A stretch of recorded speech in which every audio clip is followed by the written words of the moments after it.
having built my network very aggressively during business school, I didn't just stay on campus all the time. I went to meet, went to parties and went to founder launches of companies, and that's how I got to know the PayPal Mafia a little bit, like founders of Yelp, etc. And then finally got exposed to folks like Tim Draper, who was one of the first investors in the fund. That was important as to the source of the capital, risk capital. But then also being very passionate about educating and sharing information.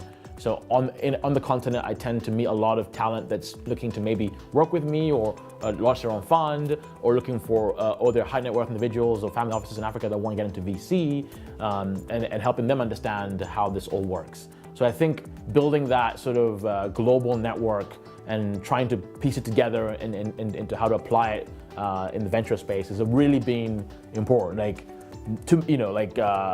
It's very easy to try and say build a fund with just one angle, but I think it's important to kind of have this multifaceted. In fact, recently we brought on a venture partner in Hong Kong because you heard me talk about China already a few times, and I realized that maybe it's time to really build a good link to China, because this will be important for multiple reasons. And I think thinking ahead around this is really important, and working around great people like that as partners is really key. I think the most important thing is having the peace to reflect without constantly being caught up in the sort of I guess it's hard, like it's kind of hard to explain, but I'm able to do multiple meetings in New York and London because of the infrastructure again, right? Because I'm able to get around, and people tend to be on time, etc.